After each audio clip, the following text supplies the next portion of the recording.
죽기 직전에 든 생각은 이거였다. 야, 진짜 억울하다. 30살. 한창인 나이다. 수학 올림피아드 금메달, 카이스트 수석 졸업, 국방과학연구소 특채. 남들이 보기엔 번듯한 이력이지만 나는 그냥 재밌어서 했다.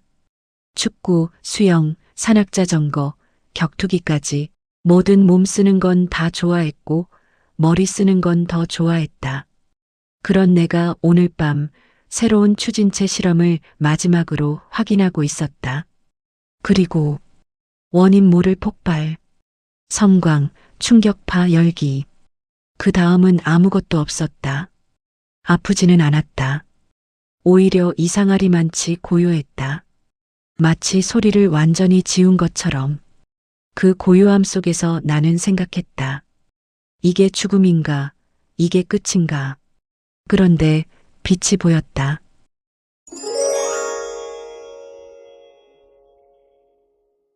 작은 방 안에 촛불이 보였다. 흔들리는 촛불 하나가 시야를 채웠다. 눈이 제대로 초점을 잡지 못하고 모든 게 흐릿했다. 그런데 여자의 거친 숨소리가 들렸다. 그리고 주름진 얼굴의 노파가 내 쪽을 향해 뭔가를 외치는 소리. 산파 할머니가 기쁜 듯이 외쳤다. 나왔다. 사내아이야, 사내아이. 그 순간 나는 깨달았다. 내가 울고 있다는 것을. 그것도 아주 큰 목청으로. 몸이 안 움직였다. 팔을 들려 해도 뜻대로 안 됐다. 고개를 돌리려 해도 근육이 말을 듣지 않았다. 겨우 시선만 움직이는데 누군가 나를 들어 올렸다. 그 손이 얼마나 큰지, 내 몸이 얼마나 작은지 그제야 실감했다. 나는 지금 갓 태어난 아기 몸이었다. 포대기에 쌓인 채 어떤 여자의 품에 안겼다. 땀에 젖은 얼굴에 기진맥진한 표정. 하지만 눈물이 그렁그렁한 채로 나를 내려다보는 그 눈빛은 살면서 한 번도 받아본 적 없는 눈빛이었다. 그리고 문 앞에서 두 손을 꼭 쥔 채 서 있던 남자가 허물어지듯 무릎을 꿇었다. 그리고 목이 메이는 듯 울먹이는 소리가 들렸다. 여보, 아이가 나왔소. 아이 소리가 들리오? 누워있던 여자의 눈물 섞인 웃음소리도 들렸다. 들려요, 잘 들려요. 병술년 3월 조상님께서 우리에게 아들을 주셨소. 이준수와 윤희연 부부. 나는 두 사람의 얼굴을 번갈아 봤다. 이 시대의 역사 지식이 머릿속에서 빠르게 돌아갔다. 병술년이면 서기 1586년, 6년 후면 임진왜란이 터진 1592년이다. 이 방 안에 누구도 모르는 그것을 갓 태어난 이 아이만 알고 있다. 기묘하고 무겁고 그러면서도 이상하게 선명한 느낌. 나는 실컷 울다가 눈을 감았다. 이윤재. 다시 시작한다. 갓난아이로 산다는 게 이렇게 불편한 줄 몰랐다. 뒤집기도 앉을 수도 원하는 곳으로 맘대로 갈 수도 없었다. 배가 고프다는 말도 기저귀를 갈아달라는 말도 못한다. 표현할 수 있는 수단이 오직 울음 하나뿐이다.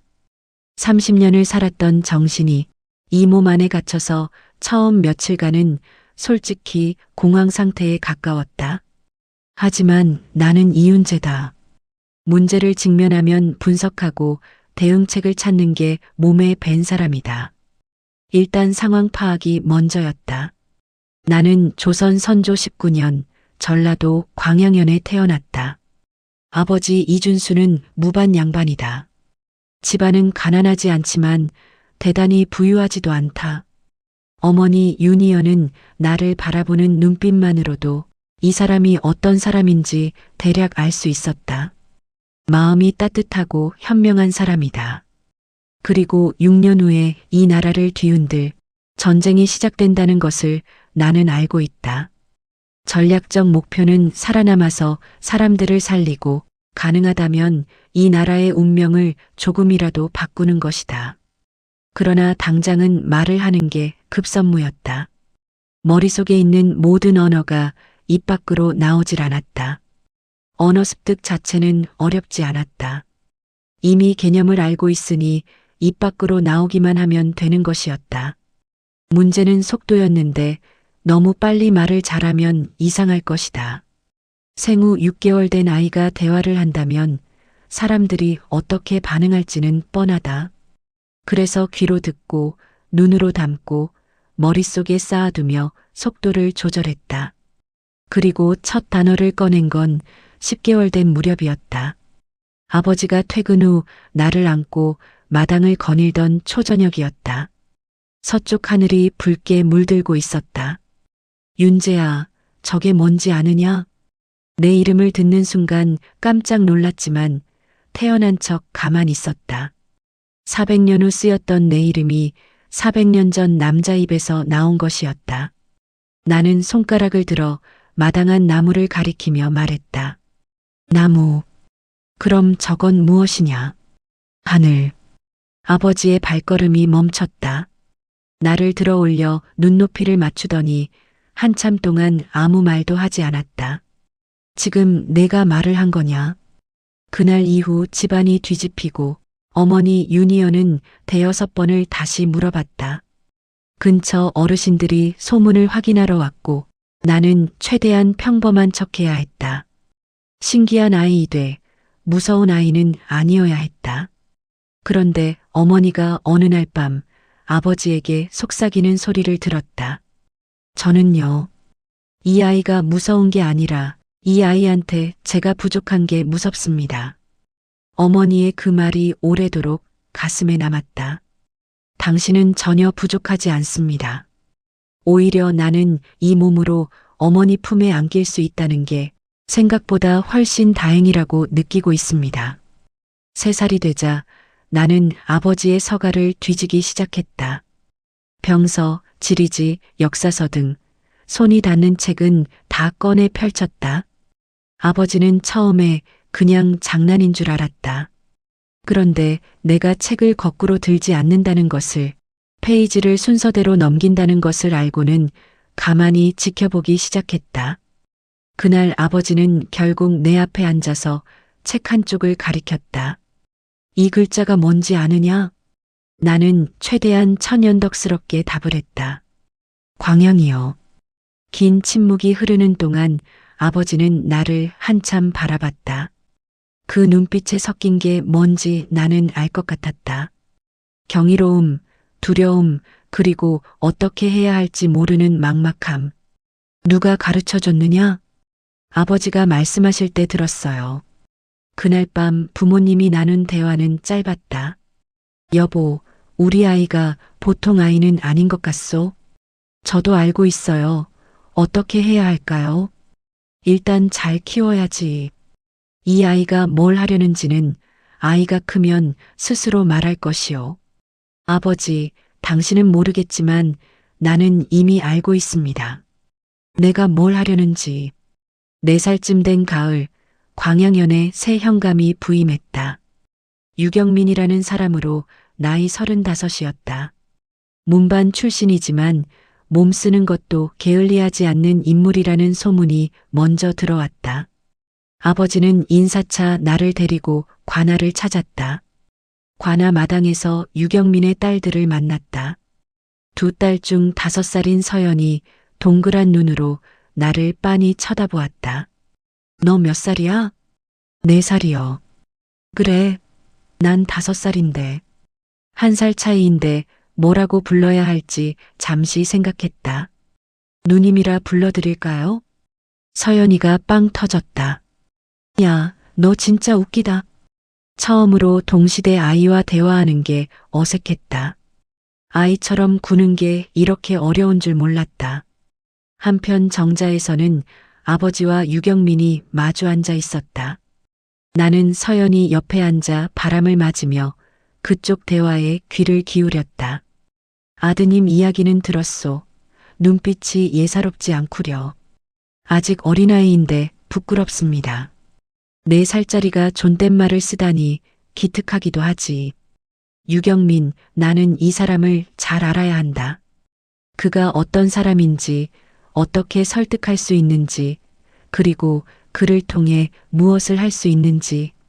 그러나 오늘은 첫 만남이니 서두르지 않는다. 5살 되던 해 가을, 이순신이 전라좌수사로 부임했다는 소식이 광양현에 전해졌다. 나는 그 소식을 들은 날 밤 오래도록 잠을 이루지 못했다. 이순신, 내가 이 시대에 태어난 가장 큰 이유 중 하나가 바로 이 사람이다. 역사는 그를 23전 23승의 불패장수로 기록했다. 그가 바다를 막지 않았다면 조선은 진작 끝났을 것이다. 하지만 역사에는 조정이 그를 2번이나 옥에 가뒀고 백의종군을 시켰다. 그 사이 원균이 7천량에서 패퇴하여 조선수군은 괴멸되었다. 나는 그것을 막아야 한다. 아니, 적어도 줄여야 한다. 5살짜리가 전라좌수사를 만나려면 아버지를 통해야 한다. 봄이 되자 아버지가 나를 데리고 유경민의 집을 찾았다. 유경민은 마당에서 무예를 단련하고 있었다. 이제 6살이 된 서연이도 나왔다. 윤재야, 왔어? 나는 잠깐 서연이와 마당 한켠에 앉아 있다가 어른들이 나누는 이야기에 슬쩍 귀를 기울였다. 요즘 외국 소식이 심상치 않소. 통신사가 다녀왔는데 조정의 의견이 갈린다 하더이다. 황윤길 대감과 김성일 대감의 의견이 서로 다르다는 말은 저도 들었습니다. 유경민이 걱정스러운 목소리로 말을 이었다. 황윤길은 반드시 침략이 있다 했고 김성일은 그런 기색이 없다 했다 하오. 조정이 갈리면 우린 아무 준비도 못하오. 나는 천천히 일어나 어른들 쪽으로 걸어갔다. 현감 어르신. 그래, 윤재야, 왜 그러느냐? 외국에서 쳐들어오면 배를 타고 남해로 올 텐데 수군이 바다에서 막으면 육지로 못 오는 것 아닌가요? 두 어른이 표정이 잠시 굳었다. 6살이 어찌 그런 생각을. 제 말이 틀린 건가요? 아니다. 내 말이 맞는 말이다. 수군이 바다를 막으면 보급도 끊기고 병력도 묶인다. 맞습니다. 현감 어르신. 그리고 그 수군의 핵심에 이순신이 있습니다. 지금 여수에서 전선을 수리하고 화포를 점검하고 있는 그 사람. 오늘 나는 씨앗 하나를 심었다. 이 씨앗이 자라는데 시간이 걸릴 것이다. 하지만 유경민은 총명한 사람이니까 씨앗이 자라는 시간을 단축시켜 줄 것이다. 돌아오는 길에 아버지가 나지막이 물었다. 윤재야, 그런 건 어디서 배웠느냐? 아버지가 병서 읽으실 때 옆에서 들었어요. 아버지는 한참 아무 말이 없다가 조용히 중얼거렸다. 봄에 여수에 갈 일이 있으니 같이 가자꾸나. 나는 숨을 삼켰다. 드디어 이순신을 만나러 간다. 1591년 겨울이 깊어갔다. 나는 이불 속에서 눈을 뜬 채 천장을 봤다. 광양의 겨울, 섬을 돌아 나온 바닷바람이 창호지를 흔들었다. 내년이 임진년이다. 부산포에 외선 700여 척이 나타나고 조선은 속수무책으로 뚫릴 것이다. 동네 부사 송상현이 죽고 충주 탕금대에서 신립의 부대도 전멸한다. 선조가 한양을 버리고 의주까지 도망가고 백성들은 죽어날 것이다. 마을이 불타고 광양 땅도 짓밟히고 전국 팔도가 폐허가 될 것이다. 이 마을의 누구도 모르는 것을 나는 알고 있다. 그럼 내가 무엇을 해야 하는가? 7살 아이가 역사를 바꾼다? 웃기는 소리다. 그러나 아무것도 못한다고 포기하는 건 더 웃기는 소리다. 할 수 있는 것을 하면 된다. 씨앗을 심어두고 준비한 사람 곁에 있으면 된다. 나는 이미 유경민의 귀에 수군의 중요성을 심었다. 아버지의 마음에 이순신이라는 이름을 새겼다. 그리고 봄에 여수에 가서 이순신을 만날 것이다. 그 만남에서 내가 무엇을 할 수 있을지는 아직 모른다. 7살 아이의 말을 전라좌수사가 흘려들을 수도 있다. 그래도 가야 한다. 아니, 반드시 간다. 찬바람이 창호지를 다시 흔들었다. 광양현 이준수의 집 아랫방 7살짜리 아이가 눈을 감았다. 마음속으로 조용히 다짐하면서 나는 미래에서 온 이윤재다. 그래서 나는 준비한다. 이윤재의 나이 7살. 전라도 광양현의 작은 무반집안 아들. 글을 읽고 병설을 이해하고 어른들의 대화에서 역사의 균열을 찾아내는 아이. 그러나 아직 아이라서 밥상 앞에서 졸기도 하고 서연이한테 말 놓는 게 여전히 어색하고 어머니 품에 안기면 실제로 따뜻하다고 느끼는 아이다. 그 아이의 머릿속에 이 시대의 누구도 갖지 못한 것이 있다. 윤재가 아버지와 여수로 떠난 건 임진년 3월이었다. 섬진강을 따라 남쪽으로 내려가는 길에 매화가 피어 있었다. 봄볕이 따스한 아름다운 풍경이었다. 하지만 나는 내내 머릿속으로 숫자를 세고 있었다. 임진왜란 발발까지 남은 기간은 불과 한 달 남짓. 아버지는 말 위에서 조용했고 나는 아버지 앞에 앉아 흔들리며 길을 갔다. 윤재야, 좌수사 어른은 엄한 분이시니 함부로 나서지 말거라. 예, 아버지.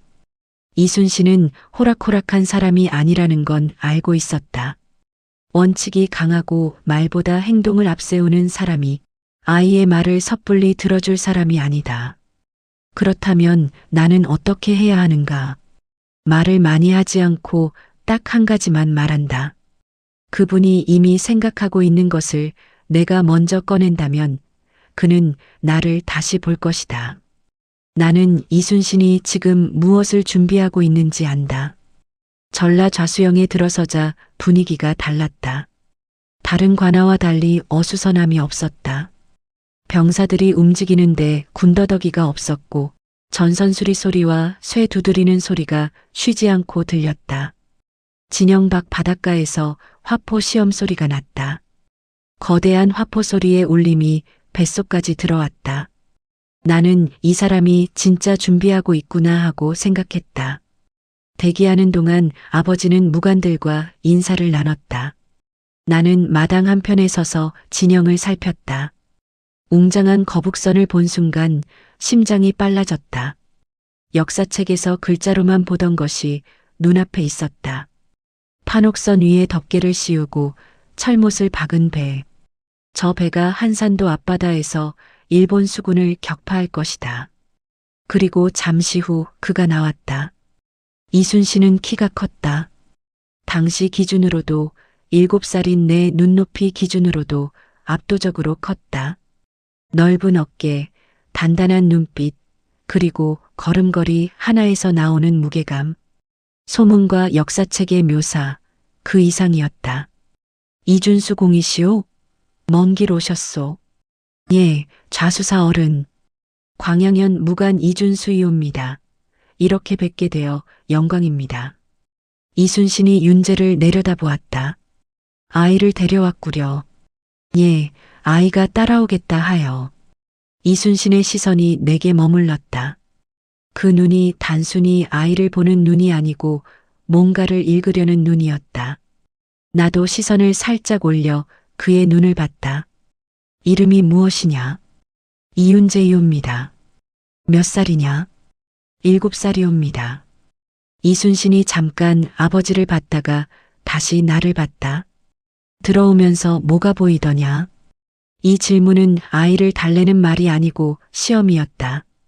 나는 잠시 멈췄다가 대답했다. 거북선이 보였습니다. 아직 덮개를 다 씌우지 않은 거북선을 보았습니다. 그리고 동쪽 바닷가에서 화포 소리가 들렸습니다.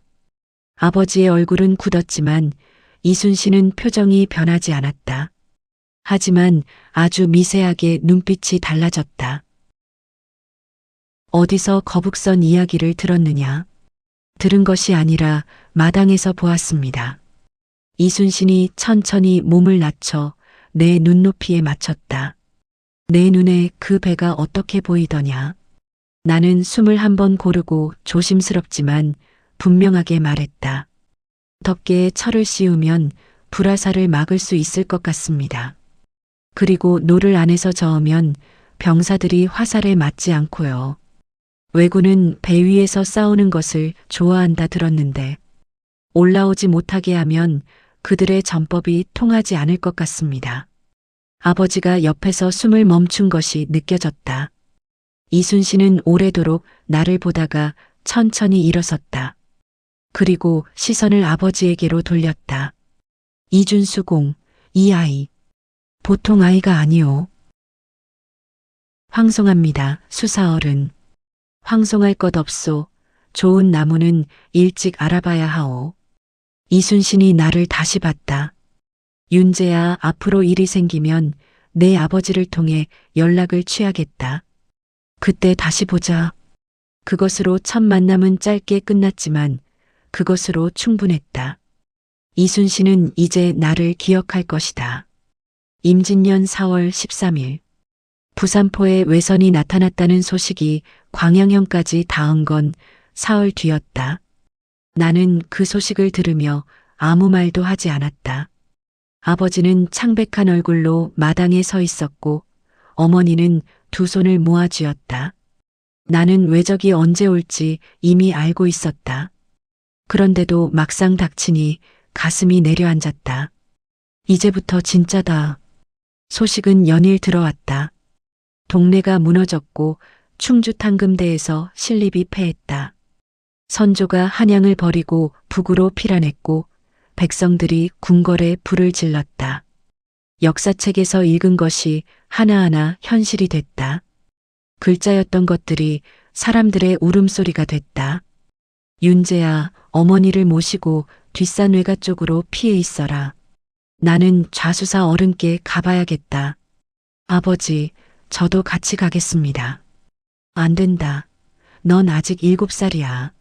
아버지, 유형감님은 지금 뭘 하고 계신지 알고 계십니까? 아버지가 걸음을 멈췄다. 정규군이 무너지면 누군가 의병을 일으켜야 합니다. 광양일대 지리를 가장 잘 아는 사람은 현감 어르신이에요. 저는 어르신을 찾아가야 합니다. 긴 침묵 후 아버지는 나를 한참 봤다. 그럼 함께 가자. 유경민 현감은 이미 움직이고 있었다. 집 마당에 광양 일대 장정들이 모여 있었다. 유경민은 그 한가운데 서서 지도를 들고 있었다. 서연이는 어머니 곁에서 불안한 눈으로 마당을 내다봤다. 유경민 현감이 나를 보자 잠깐 눈빛이 흔들렸다. 이준수 공, 잘 오셨소, 윤재야. 너도 왔구나. 현감 어르신, 의병을 일으키실 겁니까? 그래야지 정규군이 이 모양이니. 어르신, 이 숫자로는 정면 대결은 안 됩니다. 주변 장정들의 시선이 내게 쏠렸다. 7살 아이가 갑자기 작전 이야기를 꺼내니 당연하다. 유경민 현감이 손을 들어 조용히 시켰다. 계속해봐라, 윤재야. 왜군은 보급이 길어질수록 약해집니다. 부산에서 한양까지 육로로 물자를 나르는데 그 보급로를 끊으면 전선이 흔들립니다.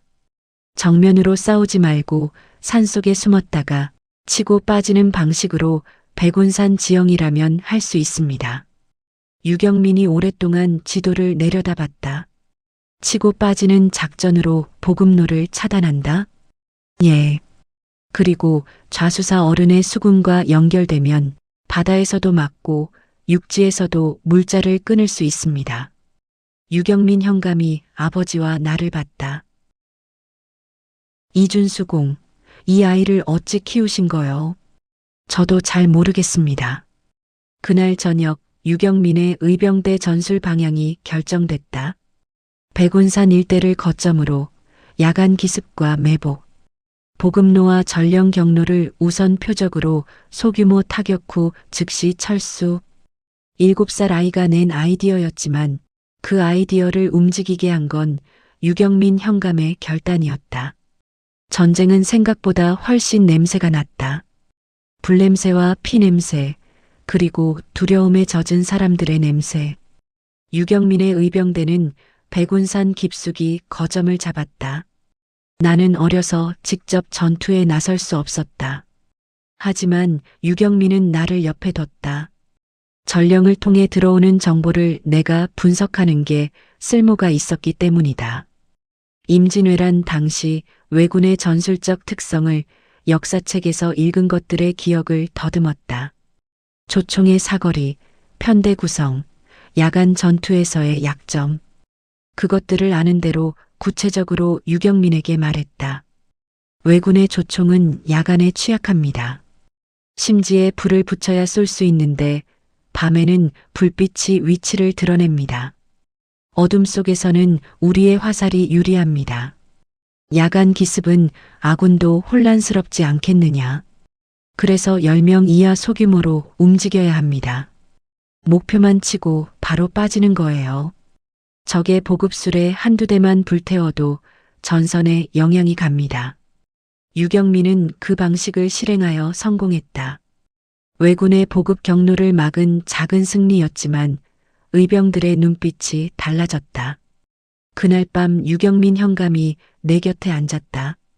윤재야, 너는 전쟁이 두렵지 않으냐? 솔직히 두렵습니다. 그런데 이렇게 태연히 앉아 있구나. 두려운 것과 용기는 다른 문제니까요. 유경민이 오래도록 불꽃을 봤다. 내 아버지가 대견해 하겠다. 저는 관직을 버리고 여기 계신 현감 어르신이 더 존경스럽습니다. 유경민이 전쟁터에서 처음으로 웃었다. 윤재야, 난 관직을 버린 게 아니라 관직의 본분을 찾은 거다. 나는 관직의 본분이란 그 말을 오래 기억했다. 이 사람이 왜 서연의 아버지가 될 자격이 있는지 그 이유를 그 한마디에서 알 것 같았다. 그날 밤 유경민 현감이 내 곁에 앉았다. 윤재야, 너는 전쟁이 두렵지 않으냐? 솔직히 두렵습니다. 그런데 이렇게 태연히 앉아 있구나. 두려운 것과 용기는 것은 다른 문제니까요. 유경민이 오래도록 불꽃을 봤다. 내 아버지가 대견해 하겠다. 저는 관직을 버리고 여기 계신 현감 어르신이 더 존경스럽습니다.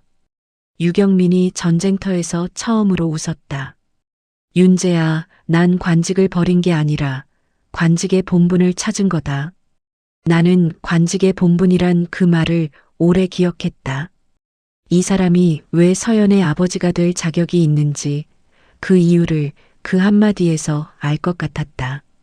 한산도 대첩에서 이순신이 하객진 전법으로 왜 수군을 격파했다는 소식이 전라도 일대를 달구었다. 나는 그 소식을 들으며 주먹을 쥐었다. 그리고 한 달 뒤 유경민 현감이 나를 데리고 이순신을 찾아갔다. 이순신은 피곤해 보였지만 눈빛은 여전했다. 나를 보자 잠깐 눈꼬리가 풀렸다.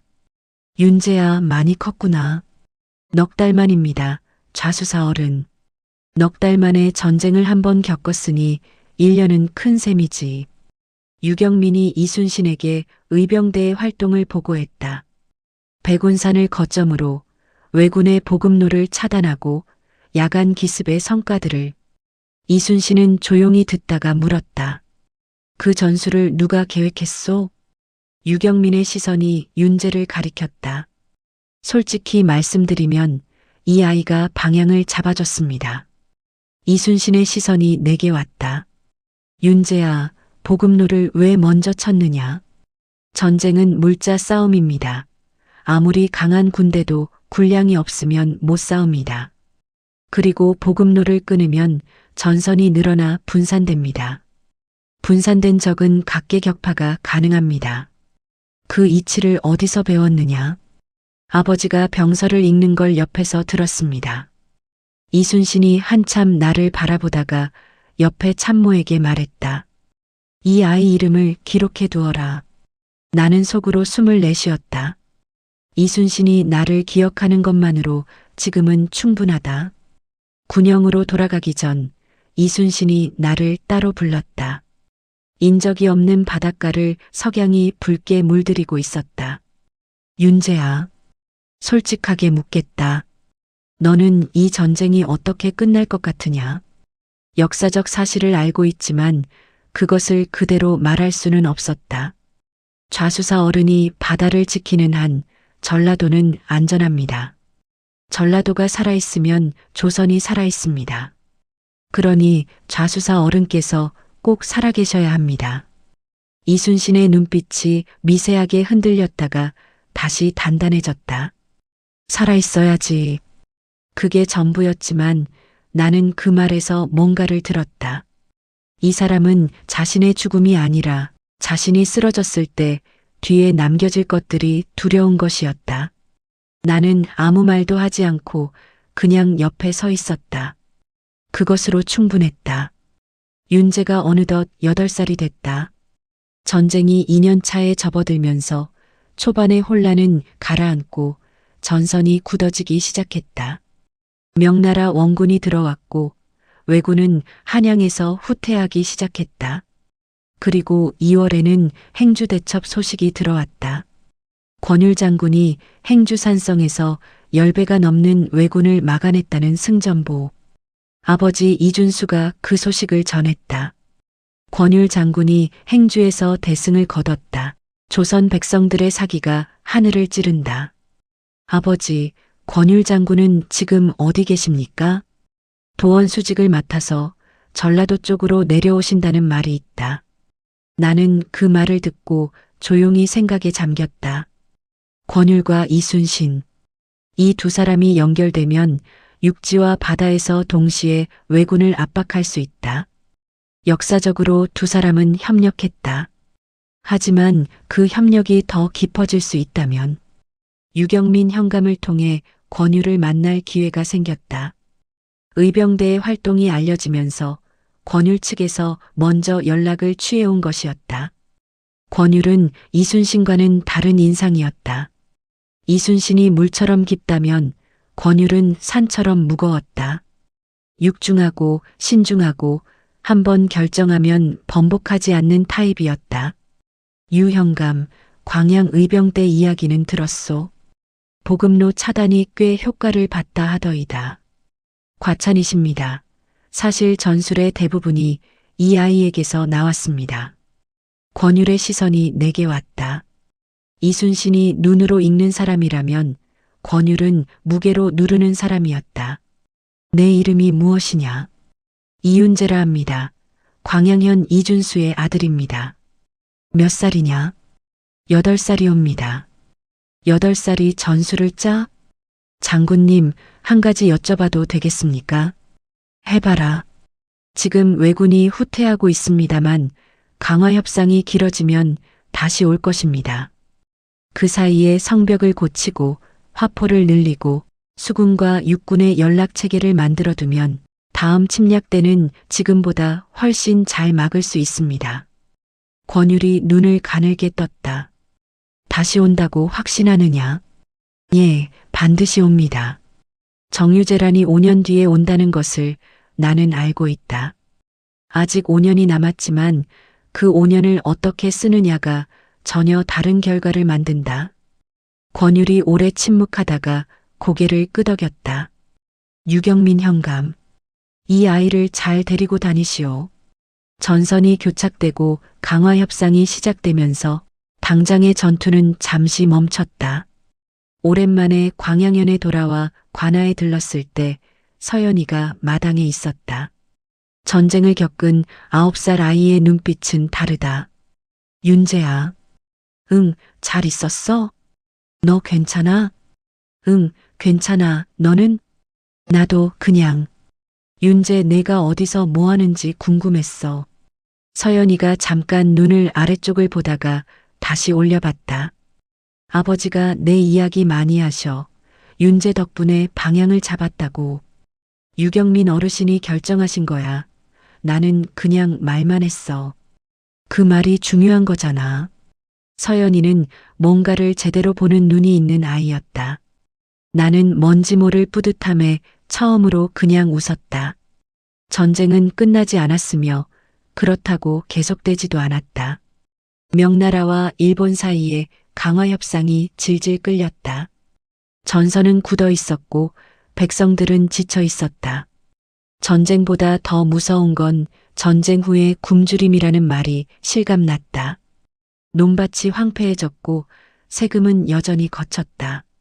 나는 그 시간을 허비하지 않았다. 아버지에게 검술과 궁술 등 무예를 배우기 시작했다. 근육이 기억하는 운동 지식이 있으니 몸 쓰는 법은 빠르게 익혔다. 아버지는 내가 하루가 다르게 느는 것을 보며 묘한 표정을 지었다. 윤재야, 너는 어째 배우는 게 이렇게 빠르냐? 아버지께서 잘 가르치시는 겁니다. 그건 아닌 것 같구나. 그리고 유경민에게 부탁해 문서를 읽을 기회를 얻었다. 조정에서 내려오는 공문서, 군사보고서, 전황 기록들. 유경민은 처음엔 망설였지만 내가 읽고 분석한 내용을 들은 뒤로는 막지 않았다. 10살짜리가 군사 문서를 읽겠다고 해서 처음엔 웃기다 싶었는데 어르신, 이 보고서에 문제가 있습니다. 경상 우수영 병력 현황이 실제와 다르게 기재돼 있어요. 허위 보고입니다. 그걸 어떻게 아느냐? 지난달 보고서와 숫자를 비교하면 앞뒤가 맞지 않습니다. 이런 허위 보고가 쌓이면 나중에 실제 병력을 파악하지 못해 큰 낭패를 봅니다. 유경민이 문서를 다시 들여다보더니 천천히 고개를 끄덕였다. 나는 그 이후로 유경민의 비공식 참모가 됐다. 공식적으로는 현감의 집에 드나드는 무관의 아들이지만 실제로는 문서를 읽고 분석하는 10살짜리 아이였다. 그 시기에 나는 11살이 된 서연이와 자주 마주쳤다. 아버지 유경민이 바쁠 때 집안을 챙기는 역할을 자연스럽게 맡았다. 서연이처럼 전쟁을 겪은 아이들은 빨리 컸다. 어느 날 오후 유경민의 집 뒷마당에서 서연이가 혼자 뭔가를 적고 있었다. 뭐 적어? 마을 사람들 피해 현황 정리하는 중이야. 논밭이 얼마나 망가졌는지, 가족 잃은 집은 몇 집인지. 그걸 혼자 다 하고 있어? 다들 바쁘시잖아. 나는 서연의 옆에 앉아 글씨를 봤다. 단정했고 숫자 정리도 꼼꼼했다. 나도 도와줄까? 도움이 될 것 같아? 글씨는 내가 더 잘 쓰니까 나는 계산을 맡을게. 그날 오후 우리는 나란히 앉아 피해 현황을 정리했다. 둘 다 말없이 각자 할 일을 했다. 이 시대에 태어나 처음으로 그냥 자연스럽게 누군가 옆에 있다는 게 편하다고 느꼈다. 예상대로 강화 협상이 결렬됐다. 도요토미 히데요시는 명나라의 조건을 받아들이지 않았다. 나는 그 소식을 듣고 밤새 잠을 이루지 못했다. 정유재란이 시작되면 이순신이 조정의 모함을 받아 옥에 갇힌다. 원균이 지휘권을 넘겨받고 칠천량에서 수군이 전멸한다. 그리고 이순신이 다시 백의종군으로 복귀해 명량에서 기적을 만든다. 하지만 그 과정에서 얼마나 많은 사람이 죽는가. 칠천량에서 수군이 괴멸되면 전라도가 다시 전쟁터가 된다. 나는 이순신이 옥에 가는 것을 막아야 했다. 문제는 이순신을 옥에 보내는 건 조정이며 나는 지금 11살이다. 어떻게 해야 하나 생각했다. 역사를 통째로 바꾸는 건 내 능력 밖이다. 하지만 핵심 인물 한 사람의 판단을 바꿀 수 있다면, 권율 장군이 이순신을 지켜야 한다는 확신을 갖고 있다면 조정의 압박을 막아낼 여지가 생긴다. 유경민을 통해 다시 권율을 만났다. 권율은 나를 기억하고 있었다. 윤재야, 많이 컸구나. 몇 살이 됐느냐? 11살입니다, 장군. 강화가 깨졌다. 예상했느냐? 예, 그리고 내년 봄 안에 다시 침략이 있을 것입니다. 권율의 눈이 날카로워졌다. 어떤 근거로 그렇게 보느냐? 히데요시는 협상으로 얻은 것이 없습니다. 빈손으로 돌아간 장수들은 체면 때문에 반드시 다시 옵니다. 그리고 이번엔 전라도를 먼저 칩니다. 전라도를? 지난번 침략에서 전라도만 온전했습니다. 그게 왜군에겐 가장 큰 치욕입니다. 좌수사 어른이 바다를 막았기 때문이죠. 이번엔 바다에서가 아니라 조정을 움직여서 이순신을 먼저 제거하려 들 겁니다.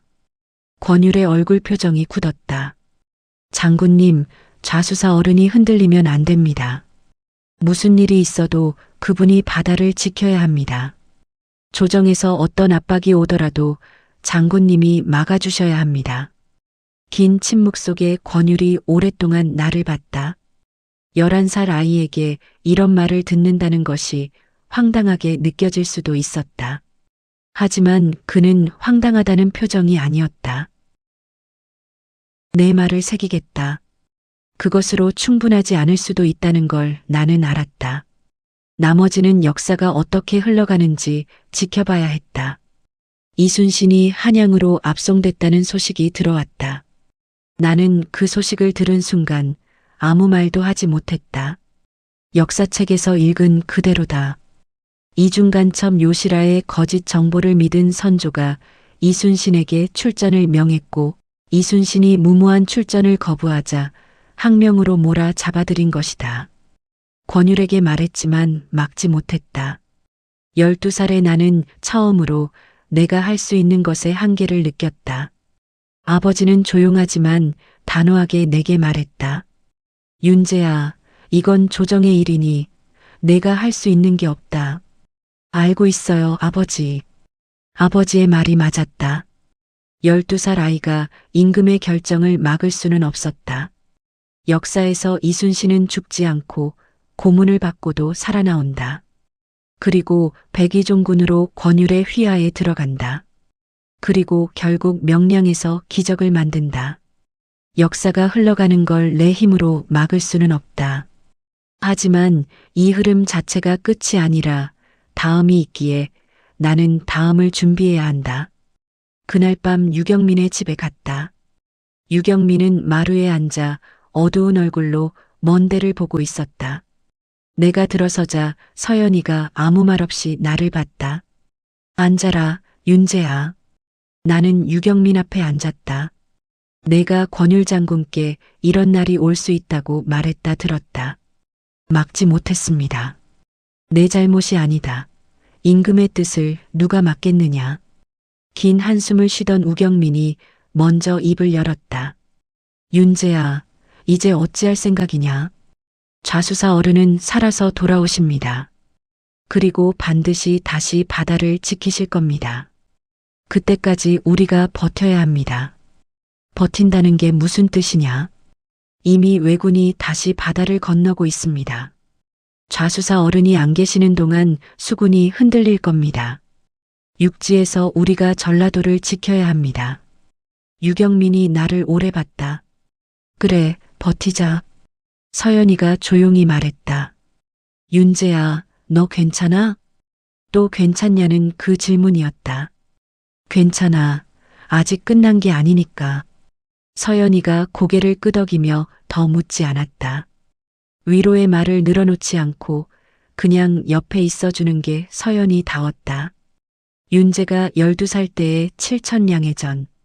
원균이 이끄는 조선수군이 왜군에게 전멸했다. 나는 역사책에서 칠천량 해전을 읽었다. 하지만 막상 전령이 달려와 그 소식을 전했을 때 온몸이 차가워졌다. 전선이 거의 전부가 수장됐고 원균은 도주하다 죽었다. 이순신이 4년 동안 키워온 수군이 하루아침에 사라진 것이다. 큰일이다. 바다가 뚫렸어. 이제 왜군이 전라도로 들이닥친다. 칠천량 패전 이후 전라도가 직접 전쟁터가 된다. 남원이 무너지고 전주가 함락된다. 이순신이 복귀해 명량에서 막을 때까지 2달이 있다. 2달, 그 2달 동안 버텨야 한다. 유경민이 다시 의병을 소집했고 나와 아버지도 함께였다. 마당에 모인 얼굴들은 지난번 의병들과 달랐다. 더 지쳐 있었고 5년 전쟁의 상처가 아직 아물지 않은 사람들이 다시 창을 잡은 것이다. 수군이 전멸하여 바다가 뚫렸다. 이제 우리가 할 수 있는 건 육지에서 적의 발을 최대한 묶는 것이다. 나는 유경민 옆에 서서 광양 일대의 지도를 봤다. 이 지형이라면 아직 할 수 있는 게 있다. 현감 어르신, 섬진강 도하지점을 막아야 합니다. 왜군이 전라도 서쪽으로 빠르게 이동하려면 강을 건너야 합니다. 도하지점 3군데를 집중 방어하면 속도를 늦출 수 있습니다. 지금 병력이 충분하지 않다. 다 막을 필요는 없고 느리게 만들면 됩니다. 좌수사 어른이 다시 오실 때까지 전라도가 완전히 무너지지 않도록 시간을 버는 겁니다. 유경민이 나를 봤다. 이순신 장군이 다시 돌아오신다고 확신하느냐? 예, 반드시 오십니다. 유경민은 잠시 눈을 감았다가 떴다. 좋다. 섬진강의 도하 저지선을 구축한다. 섬진강 일대의 전투는 치열했다. 유경민의 의병대는 섬진강 도하지점 2곳을 막았다. 정규군이 아닌 농민과 무관 출신들이 뒤섞인 의병이었다. 하지만 유경민은 지형을 알았고 내가 설계한 매복구도를 정확하게 실행했다. 사흘을 버티며 왜군 선봉대를 2번 격퇴했다. 그러나 나흘째 되던 날 유경민이 쓰러졌다. 매복 중 왜군 별동대에 불의의 역습을 당했다. 유경민이 병사들을 보호하려 앞으로 나서다가 창을 맞았다. 나는 유경민이 쓰러지는 그 순간을 가까이서 봤다. 어르신, 유경민은 피를 흘리며 땅에 쓰러져 있었다. 옆구리 상처가 너무 깊었다. 나는 그의 옆에 무릎을 꿇고 상처를 봤다. 장기까지 닿지는 않은 것 같았지만 출혈이 심했다. 물러서라. 여기서 버티다간 다 죽는다. 후퇴한다. 아버지가 병사들을 이끌고 후퇴 지시를 내렸다. 나는 유경민의 상처를 옷으로 압박하며 함께 후퇴했다. 마을 의원이 와서 옆구리 상처를 봉합했다.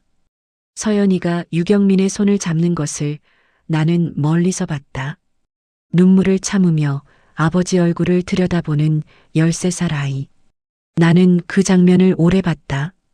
윤재, 어디 있느냐? 나는 다가갔다. 섬진강. 사흘을 버텼다. 잘했지? 잘하셨습니다, 어르신. 이순신 장군이 곧 오신다 했지. 예, 반드시 오십니다. 어르신이 버텨주신 덕분에 시간을 벌었습니다. 유경민이 눈을 감았다가 떴다. 서연이를 잘 돌봐줘라. 그 말의 무게가 너무 커서 바로 대답하지 못했다. 유경민은 그 후로 닷새를 더 버티다 숨을 거뒀다. 아버지를 잃은 서연이가 우는 것을 나는 옆에서 봤다. 어떤 말로도 지금 이 아이에게 위로가 되지 않을 것 같았다. 서연이가 늘 나에게 해줬던 것처럼 그냥 옆에 있어 주었다. 관직의 본분을 찾은 사람이라고 스스로 말했던 사람. 나는 그의 죽음 앞에서 처음으로 단순히 내가 역사를 수정하러 온 무대가 아니라는 것을 느꼈다. 이 시대의 사람들이 살고 죽는 그 안에 내가 있었다. 이순신이 돌아왔다. 백의종군으로 권율 마카에 있던 이순신이 삼도수군 통제사로 다시 임명됐다. 그리고 명량에서 외선을 막았다는 정가를 듣고 할 말을 잃었다. 역사에서 읽었지만 실제로 그 소식이 전라도 땅에 퍼지는 것을 들었을 때 눈물이 났다. 부끄럽지 않고 당연한 감사의 눈물이었다. 나는 혼자 뒷산에 올라가 광양만 쪽을 바라봤다. 유경민이 섬진강에서 사흘을 버텼고 전라도가 버텼고 이순신이 돌아와서 막았다. 역사는 이렇게 만들어진다. 누군가의 죽음과 누군가의 희생과 누군가의 기적이 겹쳐서. 윤재야, 이순신 장군이 해내셨다. 예, 아버지. 해내셨습니다. 나는 더 말하지 않았다. 유경민이 살아서 이 소식을 들었으면 얼마나 좋았을까. 그날 저녁에 서연이를 찾아갔다. 서연이는 마당에 멍하니 앉아 있었다. 아마도 명량 소식을 들었을 것이다. 아버지가 버텨주신 덕분이래. 마을 어르신들이 그러시더라. 맞아. 유서연이 눈물을 삼키는 걸 보나 마음이 아팠다. 그럼 됐어. 그 두 마디로 끝이었다. 서연이도 나도 더 말하지 않았다. 그냥 나란히 앉아서 어두워지는 하늘을 봤다. 노량해전이 다가온다. 이순신 장군의 전사. 내가 그것을 막을 수 있을지 아직 모르겠다. 역사는 흐르고 내가 심은 씨앗들이 어디까지 자랐는지, 그것이 이순신의 운명에 닿을 수 있는지 아직 알 수 없다. 하지만 한 가지, 나는 포기하지 않는다는 걸 안다. 유경민이 말했다. 관직의 본분을 찾은 거라고. 나도 그렇다. 내가 이 시대에 온 본분을 아직 다 하지 못했다. 13살의 봄 명량해전 이후는 이상하게 조용했다. 도요토미 히데요시가 병이 깊다는 소문이 들어왔다. 나는 전쟁이 끝날 수도 있다는 그 소문을 들으며 역사의 시간표를 떠올렸다. 히데요시가 올해 안에 사망하고 왜군은 철수를 시작한다. 하지만 철수하면서도 치르는 마지막 전투가 노량해전이다. 이순신은 그 전투에서 적의 유탄에 맞아 전사한다. 나는 오래전부터 그것을 막고 싶다는 생각을 해왔다. 이순신이 그 전투에 나서지 않으면 왜군 퇴로를 열어주는 셈이 된다. 이순신은 그것을 용납하지 않을 사람이다. 막는다는 것이 가능하지 않다면 적어도 곁에 있어야 한다. 13살 아이가 할 수 있는 건 그것뿐이었다. 나는 아버지와 함께 고금도로 이순신을 찾아갔다. 명량 이후 이순신의 본영은 고금도로 옮겨져 있었다. 새로운 전선들이 건조되고 조선 수군들이 훈련받고 있었다. 패전의 상처를 딛고 다시 세우는 현장이었다. 이순신은 여전히 단단했지만 이전보다 여위어 있었다. 윤제 왔구나. 통제사얼은 안녕하셨습니까? 안녕하긴. 살아있지. 이순신이 나를 훑어봤다. 많이 컸구나. 이제 제법 무관 같다. 아버지께 무예를 배웠습니다. 유경민 현감 이야기는 들었다. 섬진강에서 사흘을 버텼다고. 예. 그 버팀이 내가 돌아올 시간을 만들었다. 잊지 않겠다. 나는 목이 막혀 고개를 숙였다. 잠시 후 이순신이 조용히 물었다. 윤재야, 내가 보기에 이 전쟁 이제 끝날 것 같으냐? 예, 올해 안에 끝납니다. 확신하느냐? 예, 하지만 끝날 때가 가장 위험합니다. 물러나는 적은 더 잔인합니다. 이순신이 천천히 고개를 끄덕였다. 알고 있다. 그 짧은 대답이 한없이 무거웠다. 이 사람은 자신의 마지막이 올 것을 알고 있었다. 나는 용기를 내서 말했다. 통제사얼은 마지막 전투에서 앞이 아닌 뒤에서 지휘하셔도 이길 수 있습니다. 이순신이 나를 오래 봤다. 13살이 그런 말도 하는구나. 13살이라서 드리는 말씀이 아닙니다. 이순신이 천천히 일어서서 바다를 봤다. 고금도 앞바다의 봄볕이 물결 위에 부서지고 있었다. 윤재야, 병사를 앞에 두고 장수가 뒤에 설 수는 없다. 예. 그래도 내 말을 새기마. 함부로 나서지는 않겠다. 함부로라는 그 한 단어가 이순신이 양보할 수 있는 최대한이란 걸 나는 알았다. 도요토미 히데요시가 죽었다는 소식이 들어왔다. 역사대로였다. 역사대로 왜군이 물러난다는 보고가 들어오며 전쟁이 끝났다고 백성들이 환호했다. 그러나 나는 환호하지 않았다. 왜군은 철수하면서 마지막 약탈을 하고 이순신은 그 퇴로를 막으러 나선다. 조선 땅에서 한 명이라도 더 많은 왜군을 섬멸하려고 했다. 지금부터 노량해전까지 석 달이 남아 있었다. 나는 아버지에게 말했다. 아버지, 왜군이 물러난다고 전쟁이 끝난 게 아닙니다. 퇴각하는 왜군이 남해안을 따라 빠져나갈 때 통제사 어른이 막으러 나서실 겁니다. 저도 가야 합니다. 안 된다. 어린 내가 전투에 나서겠다는 거냐? 전투가 아닙니다. 어른 곁에 제가 있어야 합니다. 그게 전투 아니면 뭐냐? 무관인 아버지는 그게 무슨 의미인지도 알고 이순신의 성격도 알고 있다. 윤재야, 너는 이 전쟁에서 이미 충분히 했다. 내 나이를 생각해라. 아버지, 저는 나이로 해온 게 아닙니다. 긴 침묵이 흐르고 아버지가 나를 오래 봤다. 그 눈빛에 뭔가가 많이 섞여 있었다. 자랑스러움, 두려움, 그리고 이 아이가 자신보다 더 많은 것을 보고 있다는 어떤 인정. 그럼 내가 함께 간다. 나는 고개를 숙였다.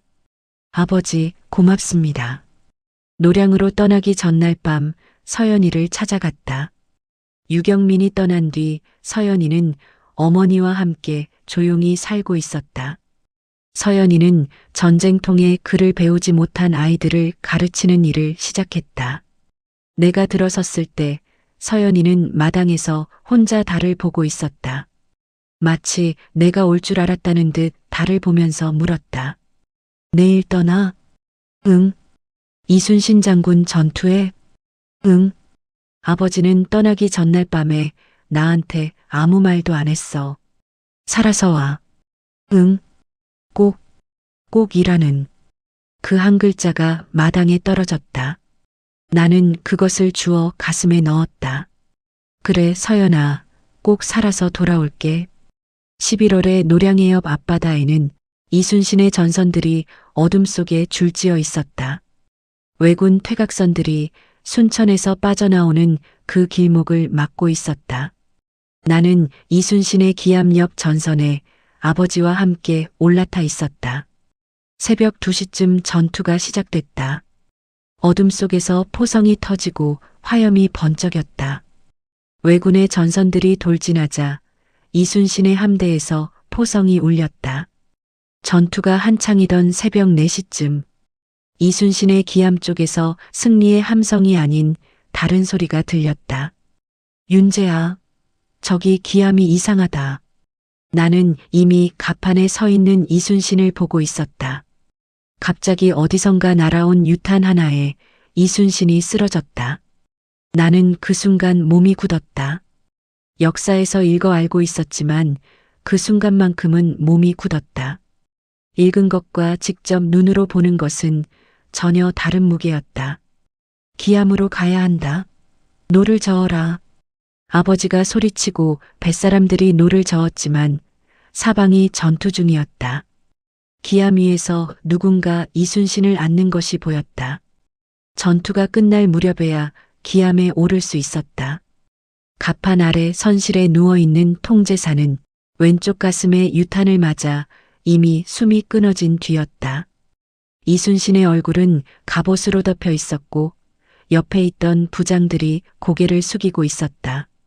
나는 그 앞에 무릎을 꿇었다. 말이 나오지 않았다. 왜군이 물러가고 전투에 이겨 조선이 살아남았다. 그러나 그 모든 것의 중심에 있던 사람이 마지막 전투에서 쓰러졌다. 앞에 서지 마시라고 한 당부에 함부로 나서지는 않겠다고 했었다. 이순신에게 죽음은 함부로 나선 게 아니라 본분이었다. 장군께서 마지막 말씀을 남기셨소. 전투가 한창이니 내 죽음을 알리지 말라고. 나는 그 말을 들으며 눈을 감았다. 끝까지 자신의 죽음보다 전투를 먼저 생각한 사람. 나는 오래도록 고개를 숙이고 있었다. 아버지가 말없이 내 어깨에 손을 얹었다. 7년간의 전쟁이 끝나고 광양으로 돌아왔다. 나는 그 전쟁을 7살부터 13살까지 겪었다. 전쟁 전에 광양이 기억에 없을 정도로 고향 땅이 낯설었다. 서연이가 마을 입구까지 나와서 나를 봤다. 서연의 눈시울이 붉어져 있었다. 살아서 왔네. 응, 살아서 왔어. 서연이가 눈물을 참으려 했지만 결국 한 줄기가 흘렀다. 서연이는 그것을 손등으로 빠르게 닦았다. 이순신 장군이 돌아가셨다고 들었어. 응. 옆에 있었어? 응. 서연이는 언제나 그랬듯 더 묻지 않고 고개만 끄덕였다. 배고프지? 밥 먹고 가. 7년 전쟁이 끝나고 가장 먼저 들은 말이 배고프냐는 말이었다. 이상하게 그 말이 가슴을 건드렸다. 응, 배고파. 전쟁이 끝나고 한 달이 지났다. 전쟁에서 돌아온 사람들이 집을 고치고 논을 갈기 시작했다. 오랫동안 듣지 못했던 아이들 웃음소리가 들리며 마을이 살아났다. 나는 그 소리를 들으며 아버지와 뒷산을 걸었다. 윤재야, 이제 전쟁이 끝났다. 앞으로 어찌할 생각이냐? 아직 생각 중입니다, 아버지. 무가 시험을 생각해 봤느냐? 내 실력이라면 어렵지 않을 것이다. 이 시대에서 힘을 가지려면 관직이 필요하다. 그리고 내가 꿈꾸는 것들을 이루려면 더 큰 무대가 필요하다. 군사 체계를 고치고 화포를 더 발전시켜야 한다. 농업 생산성을 높이고 많은 지식을 퍼뜨려 조선을 재건해야 한다. 7년 전쟁이 끝났지만 내가 할 일은 이제 시작이었다. 무가 시험을 준비하겠습니다, 아버지. 그리고 전쟁 후 이 나라는 고쳐야 할 것들이 많습니다. 고친다고. 전쟁이 왜 이렇게 참혹했는지 아버지도 아시잖아요. 준비가 없었고 군사 체계가 무너져 있었기 때문입니다. 다시는 그런 일이 없으려면 누군가 고쳐야 합니다. 아버지는 아무 말 없이 오래 걸었다. 그러다가 멈춰서서 높고 맑은 조선의 하늘을 봤다. 내가 그 누군가가 되려는 거냐? 예, 아버지. 나를 보는 아버지의 눈빛에 이상한 것이 있었다. 자랑스러움도 아니고 두려움도 아닌 처음 느끼는 경외감이었다. 그래, 해봐라. 13살의 겨울. 나는 혼자 유경민 의병대가 거점으로 썼던 백운산 중턱에 올랐다. 섬진강이 보이고 광양만을 넘어 저 멀리 겨울바다가 보였다. 이제부터다. 오랜 전쟁으로 이 나라는 아직 무너져 있다. 백성들은 굶주리고 관리들은 허위 보고를 올린다. 군사체계는 여전히 허술하고 당쟁이 다시 고개를 들었다. 나는 앞으로 다가올 광해군 시대와 인조반정, 병자호란이 온다는 걸 안다. 막을 수 있는 것과 막을 수 없는 것이 있지만 준비할 수 있는 것은 준비한다. 나는 아직 13살이고 무과 시험까지 몇 년이 남았다. 그 시간 동안 더 강해지고 더 많이 알아야 하며 더 많은 사람의 신뢰를 얻어야 한다. 그리고 서연이 곁에 있어야 한다. 유경민이 마지막으로 남긴 말, 나는 그 말을 잊지 않았다. 서연이를 돌봐줘라. 차갑고 깨끗한 겨울바람이 불었다. 나는 눈을 감았다가 광양만 쪽을 봤다. 이순신이 지킨 바다 위로 유경민이 버텨낸 섬진강물이 섞인다. 갈 길이 먼 이 땅에서 나는 다시 시작한다. 전쟁이 끝난 땅은 고요했지만 그 고요함은 평화의 고요가 아니었다. 인구가 줄어 빈집이 넘쳐났고 논밭의 절반이 황폐했다. 살아남은 사람들은 지쳐 있었고 관아에서는 여전히 세금을 걷었다. 나는 그 현실을 보며 머릿속으로 계속 계산했다. 이 나라를 재건하려면 제일 필요한 게 식량이었다. 전쟁 전부터 문제였던 것들이 전쟁을 거치며 더 깊어졌다. 나는 서연의 집에 드나들기 시작했다. 유경민의 부인 이 씨는 건강이 좋지 않아 서연이 집안을 꾸려가고 있었다. 윤재 왔어? 응, 할 말이 있어서. 밥은 먹었어? 아직? 그럼 먹고 얘기해. 서연이는 늘 말보다 밥이 먼저였다. 그게 서연이의 방식이었고 나는 그 방식이 좋았다. 밥을 먹으며 나는 서연에게 물었다. 서연아, 이 마을에서 지금 가장 힘든 게 뭔지 알아? 논을 갈 수가 없어서 손으로 갈고 있잖아. 맞아. 그거 해결할 방법을 생각해 봤어. 서연이 길게 한숨을 쉬었다. 또 시작이네. 나는 웃었다. 서연이는 내 말을 들을 때 늘 한숨을 쉬지만 끝까지 듣는다. 그리고 중요한 부분에서 날카로운 질문을 던진다. 나는 현대 지식에서 끌어낼 수 있는 것들을 모두 정리했다. 수리시설 개선, 두럭 높이 조정, 모내기 시기 최적화, 퇴비 만드는 법. 이것들을 조선의 언어로 이 시대 사람들이 이해할 수 있는 방식으로 풀어냈다. 서연이가 그것을 받아서 마을 사람들에게 전달했다. 나는 앞에 나서지 않고 서연이가 나서게 했다. 의병장 유경민의 딸, 그 이름이 이 마을에서 갖는 무게가 있었다. 근데 왜 내가 직접 얘기 안 하고 나한테 시켜? 마을 어른들이 15짜리 말을 듣겠어? 유경민 현감 딸 말은 들어. 그건 맞는 말이네. 그해 가을, 광양현 일부 마을의 수확량이 다른 곳보다 조금 나아졌다. 아주 작은 변화였지만 그 작은 변화가 사람들의 눈빛을 바꿨다. 16부터 나는 본격적으로 무가를 준비했다. 새벽에 일어나 달리고 활을 쏘고 검수를 연마했다. 스승인 아버지는 아들이 이미 자신을 넘어섰다는 걸 알면서도 가르치는 것을 멈추지 않았다. 무관의 자존심이 아니라 아버지의 마음이었다. 윤재야, 무예는 이제 됐다. 병법 시험 준비는 어떻게 됐느냐? 손자병법, 오기병법, 기요신서 다 읽었습니다. 조선의 진법도 숙지했습니다. 진법 문제는 암기가 아니라 응용을 봐야 한다. 실전 상황을 주면 어떻게 풀 것인지를 묻는다. 알고 있습니다. 오히려 그쪽이 더 자신 있어요. 아버지가 피식 웃었다. 건방진 녀석? 그 시기에 나는 하나를 더 준비했다. 조선에 이미 있는 기술을 현대의 지식으로 개량 발전시키는 방향을. 국방과학연구소 연구원이었던 전생의 기억이 여기서 진가를 발휘했다. 물론 이것을 당장 내놓을 수는 없고 때를 봐야 한다. 서연이 마당에서 아이들을 가르치고 있었다. 전쟁 후 서당이 없어진 자리를 서연이가 채웠다. 나는 담장 너머에서 그 모습을 잠깐 봤다. 서연이가 무언가를 설명하며 웃고 아이들도 따라 웃었다. 전쟁통에는 한 번도 본 적 없는 얼굴이었다. 서연이가 나를 발견했다. 거기서 뭐해? 지나가다가 담장 너머로 기웃거려. 잠깐 봤어. 서연이가 웃었다. 들어와. 오늘 공부 끝났어. 마당에 앉아 아이들이 떠난 자리를 정리하면서 서연이가 물었다.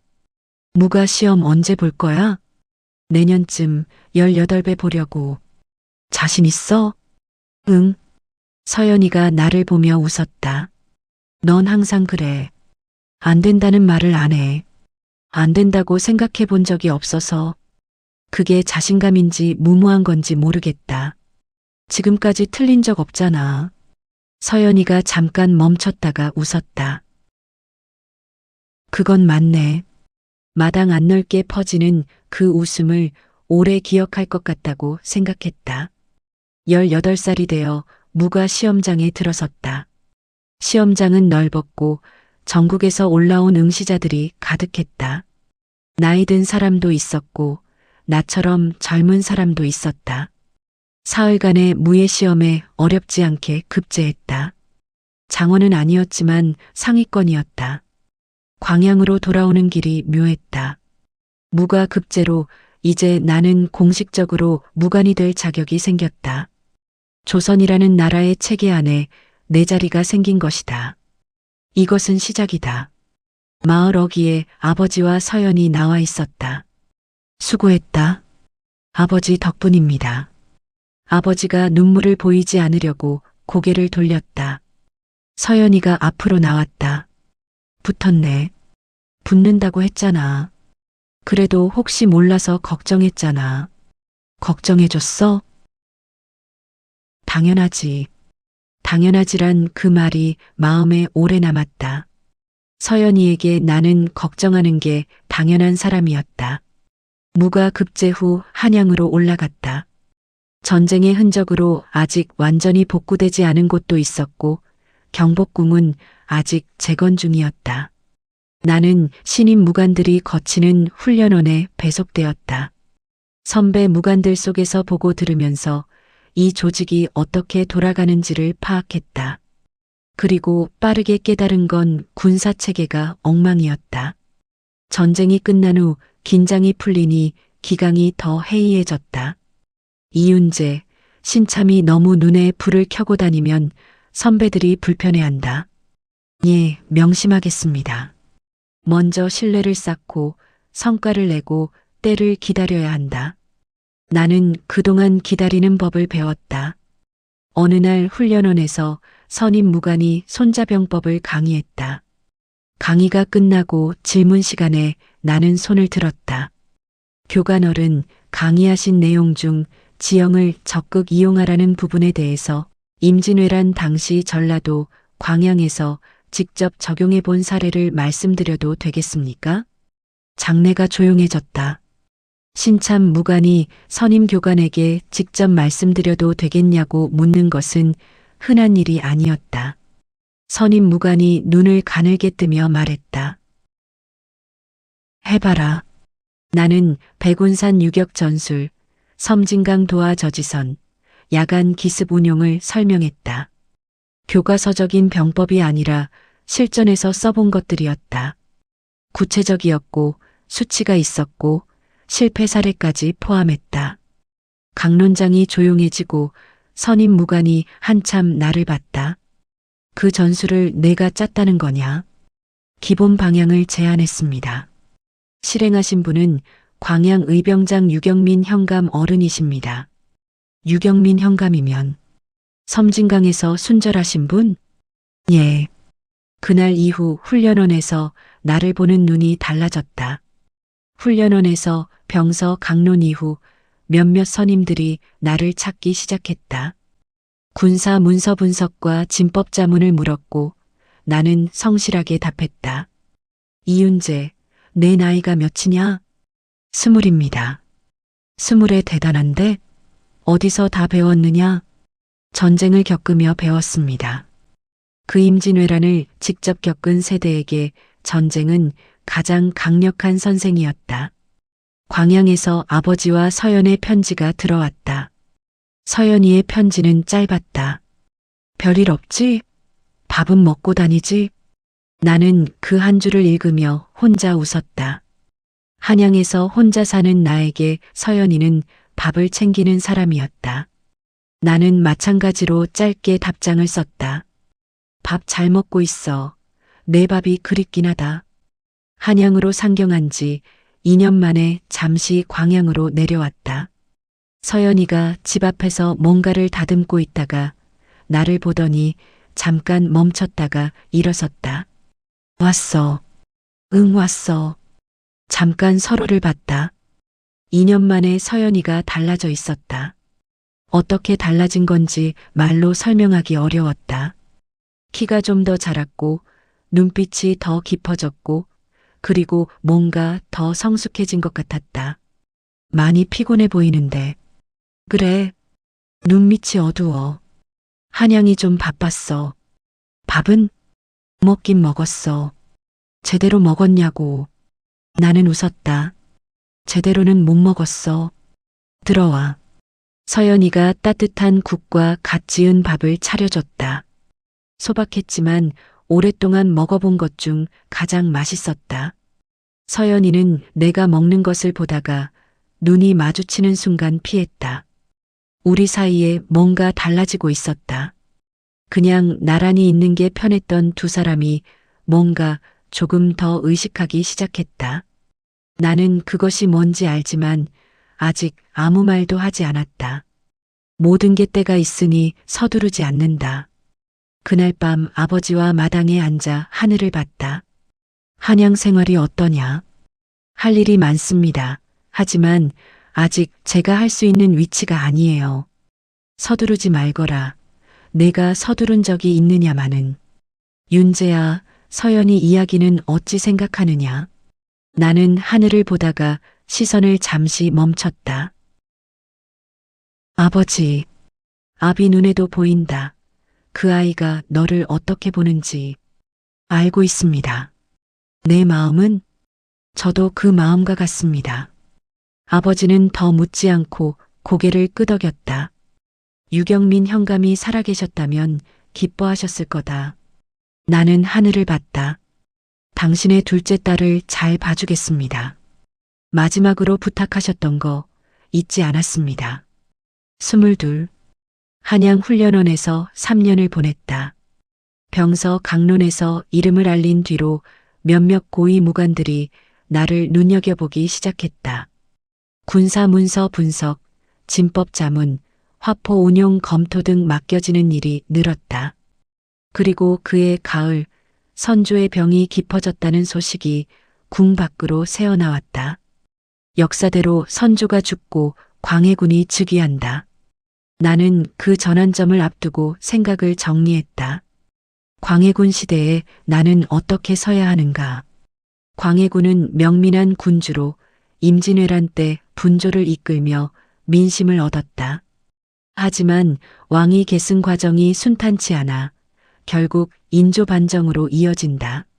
내가 할 일은 어느 편에 서는 게 아니다. 당파 싸움에 휘말리지 않으면서 실질적인 국방 개혁을 이루는 것. 그것이 이 시대에 내가 할 수 있는 가장 큰 일이다. 2월에 차가운 한양궁궐에 곡성이 흘렀다. 선조가 돌아가시고 열흘 뒤 광해군이 즉위했다. 나는 훈련원 마당에서 즉위 소식을 들으며 하늘을 봤다. 새로운 임금이 즉위하셨는데 이제 세상이 어떻게 바뀔까? 바뀌는 것도 있고 바뀌지 않는 것도 있겠지요. 그게 무슨 뜻이냐? 왕이 바뀌어도 백성은 굶고 국경은 흔들립니다. 그것을 바꾸는 건 전하가 아니라 실무를 하는 사람들입니다. 동료가 나를 묘하게 봤지만 나는 더 말하지 않았다. 말이 과하면 밉보인다는 게 이 시대에서 배운 것 중 하나다. 광해군 즉위 이듬해 나는 북방으로 발령받았다. 여진족이 급격히 세를 불리고 있었고 누르하치가 후금을 세우기 직전의 시기였다. 조선 북방 국경이 흔들리고 있어 훈련원에서 나는 함경도로 보내졌다. 국경을 직접 돌아보니 방어시설이 허술했다. 임진왜란 때 무너진 것들이 아직 제대로 복구되지 않았다. 병사들은 훈련이 부족했고 물자도 부족했다. 하지만 더 심각한 것은 지휘관들이 여진족을 제대로 모르고 있었다는 것이었다. 이윤재 공, 여진이 강하다 하지만 결국 오랑캐 아니겠소. 우리가 밀릴 것 없지요. 장군, 누르하치가 이끄는 여진은 예전과 다릅니다. 통일된 지휘 체계가 있고 기마 전술이 정교합니다. 그리고 무엇보다 전쟁 경험이 풍부합니다. 그래도 우리에겐 화포가 있지 않소? 화포가 있어도 쏠 사람이 훈련되어 있지 않으면 소용없습니다. 지금 이 방어선으로는 솔직히 말씀드리면 버티기 어렵습니다. 장수의 얼굴이 불쾌한 표정이었다. 이 말이 환영받지 못한다는 것을 알고 있었지만 거짓말을 할 수는 없었다. 그 이후로 나는 국경방어 개선안을 작성했다. 북방에서 1년을 보내고 돌아올 때 나는 많은 것을 가지고 왔다. 여진족의 전술에 대한 직접적인 이해와 조선의 방어체계가 얼마나 취약한지에 대한 확인. 병자호란이 아직 25년이 남았지만 그동안 해야 할 일이 산더미였다. 북방에서 돌아와 고향에 들렀다.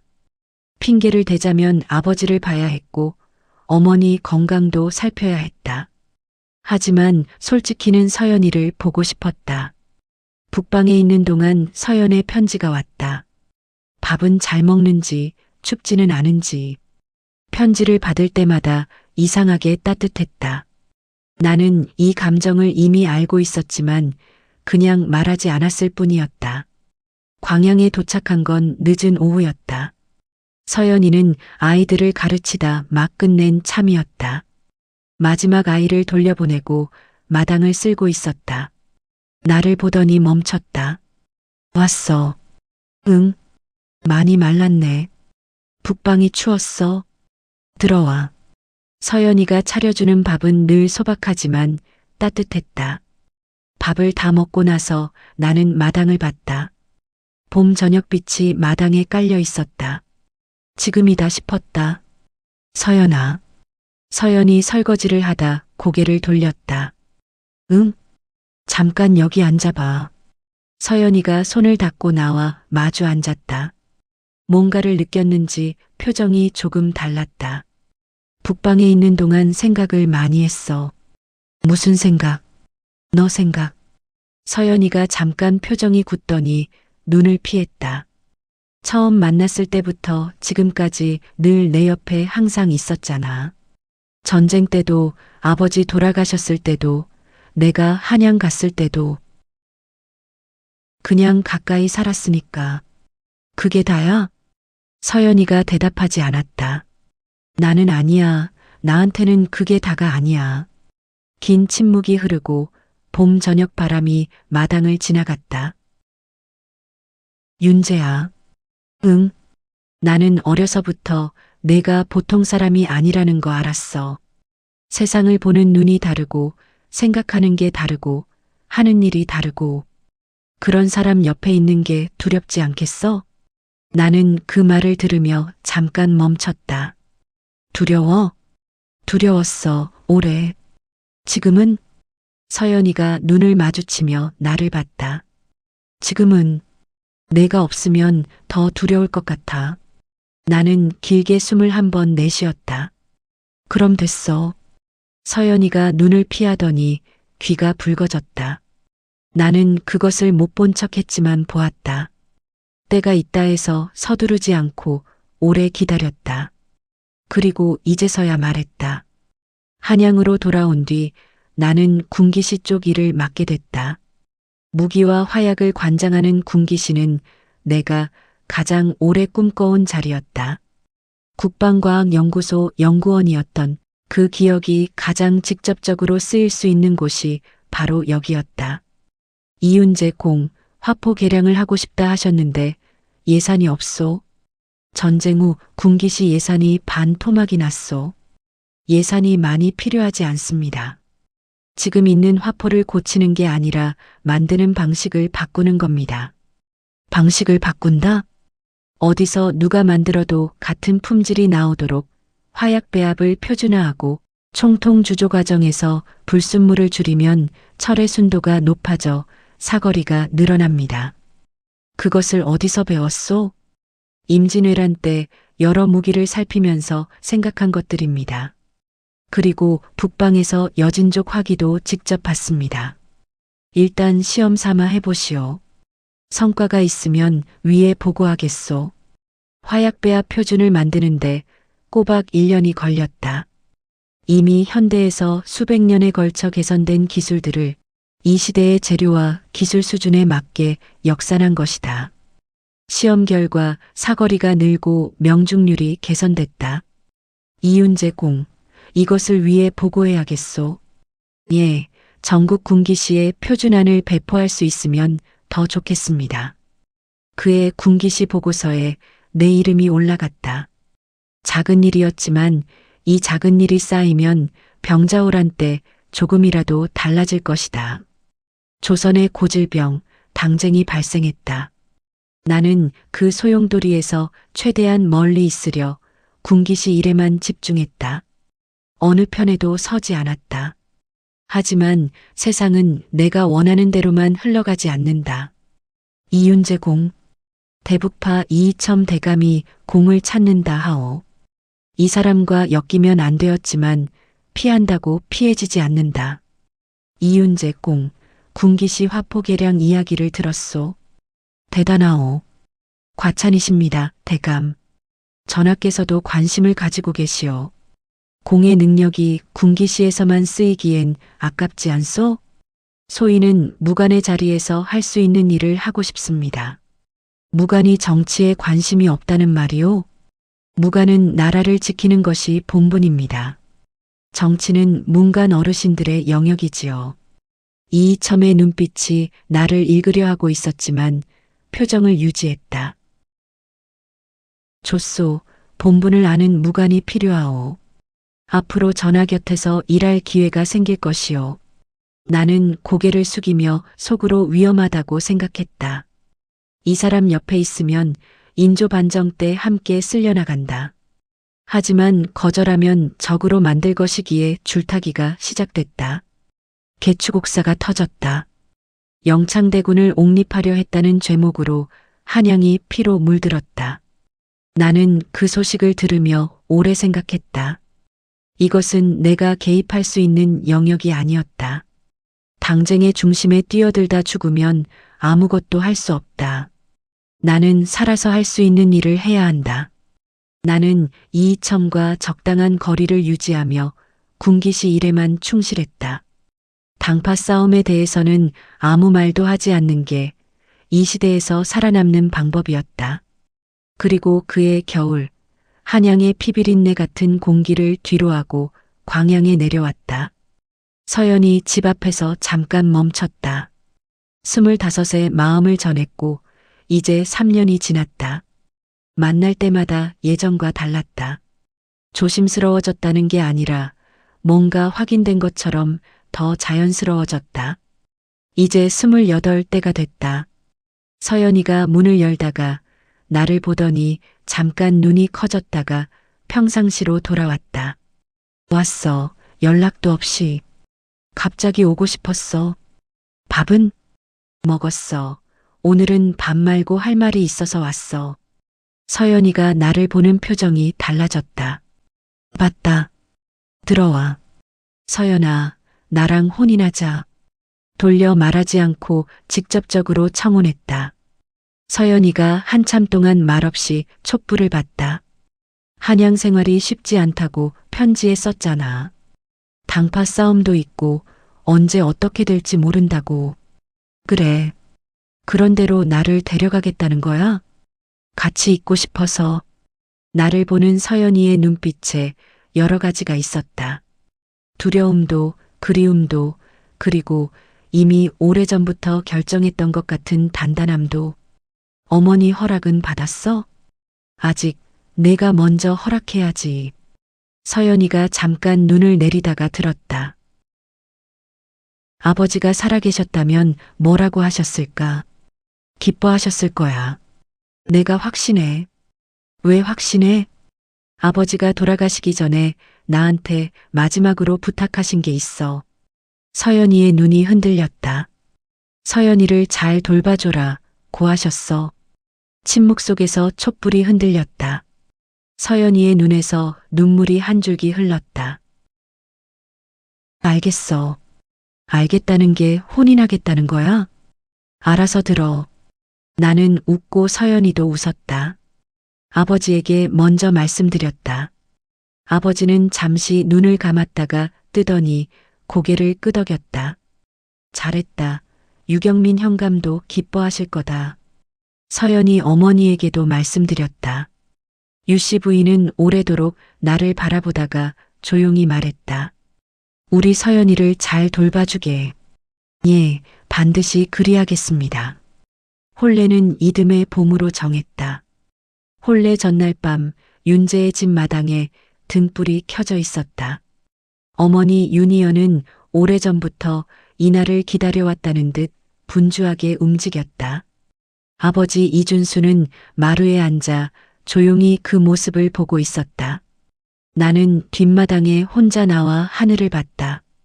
내일 서연과 혼례를 올린다는 게 꿈처럼 느껴지는 밤이었다. 아버지가 뒷마당으로 나와 내 옆에 조용히 앉았다. 잠이 안 오느냐? 생각이 많습니다. 무슨 생각? 지나온 것들이요. 윤재야, 아비가 한 가지 물어봐도 되겠느냐? 예, 아버지. 너는 처음부터 달랐다. 태어날 때부터 보통 아이가 아니었어. 아비는 그것을 알면서도 한 번도 묻지 않았다. 나는 숨을 멈췄다. 오늘 밤은 그냥 아비한테 말해줄 수 있겠느냐? 별들이 흔들리지 않는 밤하늘을 오래 봤다. 이 사람에게 말해도 될까? 이 세상 누구에게도 말하지 않은 것을. 아버지. 응? 저는 다른 시대에서 왔습니다. 아주 먼 곳에서. 아버지가 나를 봤다. 그 시대에서 저는 30살이었습니다. 연구를 하다가 사고로 죽었어요. 그리고 눈을 떴더니 어머니 품이었습니다. 아버지가 오래 아무 말도 하지 않았다. 그래서 내가 그랬구나.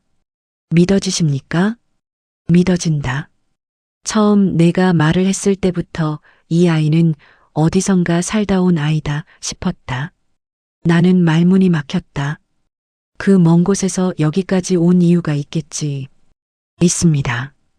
이 나라가 겪을 것들을 알고 있었습니다. 막을 수 있는 것은 막으려 했고 막지 못한 것들도 있었습니다. 이순신 장군, 유경민 현감, 그분들과 함께한 것도 그래서였느냐? 예. 아버지가 고개를 끄덕이며 하늘을 봤다. 수고했다, 아들아.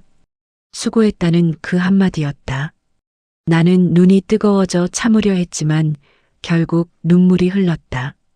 29회 동안 한 번도 울지 않았다. 이순신이 쓰러지던 날도, 유경민이 숨을 거두던 날도, 노량 앞바다에서도 언제나 참았는데 아버지의 그 한마디에 무너졌다. 아버지가 아무 말 없이 내 등에 손을 얹었다. 그것으로 충분했다. 홀레날 아침, 봄의 햇살이 밝았다. 광양에는 매화꽃이 지천이었고 이른 아침 안개가 섬진강 쪽에서 올라왔다. 사모간대를 어머니 윤희연이 직접 매무새를 다듬어줬다. 우리 아들이 이렇게 컸구나. 어머니, 우시면 안 됩니다. 기쁜데 왜 눈물이 나는지 모르겠다. 나는 어머니 손을 잡았다. 이 사람에게 진 빚이 얼마나 큰지 다 갚을 수 없다는 걸 안다. 원삼을 입고 족두리를 쓴 서연이가 문 앞에 섰다. 나는 그 모습을 보며 잠깐 멈췄다. 5살 때 동그란 눈으로 나를 빤히 쳐다보던 아이. 전쟁 속에서 아버지를 잃고 눈물을 손등으로 닦던 13. 마을 아이들을 가르치며 웃던 18. 편지 끝에 밥은 먹는지 물어보던 25. 그 모든 서연이가 지금 눈앞에 서 있었다. 왜 그렇게 봐? 예뻐서. 서연이의 귀가 붉어졌다. 혼례 끝나면 두고 봐. 내가 입을 내밀며 웃자 서연이도 환하게 따라 웃었다. 전통 절차대로 혼례가 시작되었다. 마을 사람들과 의병대 동료들도 왔다. 아버지 이준수는 마루 끝에 서서 눈을 붉혔고 어머니 윤희연은 끝내 울음을 참지 못했다. 서연이 어머니가 딸의 손을 한번 잡았다가 놓았다. 유경민의 빈자리가 보였지만 그 빈자리를 채우는 것이 있었다. 혼례가 끝나고 처음으로 서연의 손을 잡았다. 서연이가 아무 말 없이 손을 잡았다. 그것으로 충분했다. 손님들이 돌아가고 마당이 조용해졌다. 촛불이 켜진 방 안에 서연이와 둘이 앉았다. 수십 년을 알아온 사이인데 이 순간만큼은 어색했다. 서연의 시선이 촛불에 고정되어 있었다. 왜 말을 안 해? 뭔가 말을 해야 해? 모르겠어. 우리 둘 다 웃었다. 그 웃음 하나에 어색함이 녹았다. 윤재야. 응. 나는 어려서부터 내가 이 시대 사람이 아닌 것 같다고 생각했어. 나는 갑자기 심장이 굳었다. 눈빛이 달랐어. 뭔가를 멀리서 보는 것 같은 눈. 슬픈 것도 아니고 외로운 것도 아닌데 혼자인 것 같은 눈. 서연아, 말 안 해도 돼. 묻는 게 아니야. 서연이가 나를 봤다. 그냥 그 눈이 외롭지 않았으면 해서. 나는 한참 서연이를 봤다. 말로 설명하지 않아도 이 사람은 안다. 어려서부터 그래서인지 서연이는 언제나 나를 제대로 봤다. 서연아, 나는 먼 곳에서 왔어. 다른 시대에서. 서연이가 눈을 깜빡였지만 놀라지 않았다. 알아. 알았어? 몰랐던 게 아니라 물어보지 않았던 거야. 나는 말문이 막혔다. 어디서 왔든 뭐가 달라. 지금 여기 있잖아. 지금 여기 있잖아. 그 말이 29회 동안 들은 말 중에 가장 단단하게 가슴에 박혔다. 나는 서연의 손을 잡았다. 고마워. 뭐가? 옆에 있어줘서. 서연이가 손을 꼭 쥐었다. 앞으로도 계속 옆에 있을 거야. 촛불이 흔들렸다. 봄바람이 창호지를 가볍게 건드렸다. 나는 처음으로 이 시대에 완전히 뿌리를 내린 것 같았다. 혼례 후 며칠 동안을 광양에서 보냈다. 아침에 일어나면 서연이가 밥을 짓고 있었다. 저녁에 돌아오면 서연이가 마당에 있었다. 그 평범하지만 낯선 것들이 이상하게 좋았다. 지금 이 순간을 느끼며 그냥 살아본 적이 거의 없었다. 그런데 서연이 옆에 있으면 그냥 지금이 됐다. 한양 언제 가? 다음 달 초. 나도 같이 가야지. 한양이 편한 곳이 아니야. 알지? 알아. 근데 같이 가는 거잖아. 혼인했으니. 나는 웃었다. 한양 가면 조심해야 할 게 있어. 내가 엮인 사람들 중에 위험한 사람들이 있거든. 이이첨 대감 말하는 거야? 알고 있었어? 편지에서 느꼈어. 그 사람 이름 나올 때마다 말이 짧아졌거든. 이 사람이 나를 어떻게 읽는지를 나는 언제나 과소평가했다. 위험할 수도 있어. 위험한 거 처음이야? 전쟁도 겪었는데. 그건 맞네. 같이 가. 나도 쓸모 있어. 사람 보는 눈은 나쁘지 않거든. 서연이가 밥을 더 퍼줬다. 나는 그것을 받으며 생각했다. 이 사람과 함께라면 앞으로도 할 수 있다. 병자호란이 오고 인조 반정이 오고 세상이 뒤집혀도 한양으로 떠나기 전날 나는 백운산 중턱에 다시 올랐다. 유경민 의병대가 거점으로 썼던 여기서 많은 것을 결정했고 많은 것을 느꼈다. 광양만과 섬진강이 한눈에 보였다. 봄하늘 아래 이 땅이 살아있었다. 막지 못한 것들이 있다. 하지만 심어놓은 씨앗들이 있다. 화포계량 표준안이 군기시에 배포됐다. 북방 방어 보고서가 올라갔다. 광양 마을이 살아났다.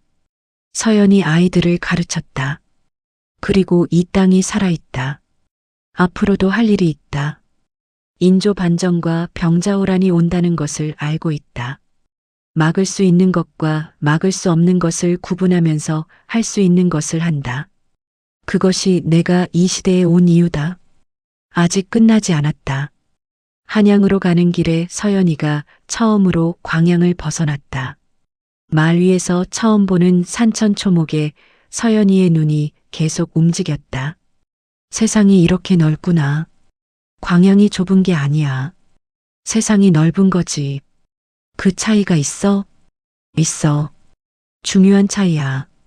서연이가 잠깐 생각하다가 고개를 끄덕였다. 맞는 말이네. 봄이 끝나가는 들판에 초록이 짙어지고 있었다. 나란히 말을 타고 가며 나는 서연이를 보고 서연이는 산천을 보고 있었다. 이 사람과 앞으로의 길을 간다. 광해군 시대를 거치며 앞으로 올 인조 반정과 병자호란. 쉽지 않겠지만 난 이제 혼자가 아니다. 한양의 광양집보다 작은 집을 얻었다. 서연이가 집 안을 둘러봤다. 좁네. 미안해. 미안하긴 둘이 살기엔 충분해. 서연이가 마당에 나가 서더니 하늘을 봤다. 한양 하늘은 광양이랑 색이 다르네. 어떻게 달라? 광양은 하늘이 낮은 것 같았는데 여기는 높아. 나는 그 말을 들으며 웃었다.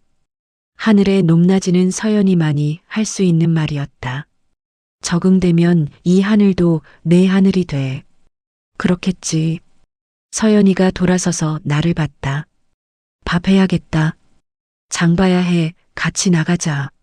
한양 시장은 어때? 엄청 커. 없는 게 없어. 그래. 가보자. 그렇게 우리의 한양 생활이 시작됐다. 전쟁도 없고 당장의 위기도 없는 봄날 오후 그냥 장을 보러 가는 두 사람. 이상하게도 그 평범함이 가장 오래 기억에 남을 것 같다고 나는 생각했다. 29의 이윤재. 조선 땅에 뿌리를 내리고 아직도 씨앗을 심고 있다.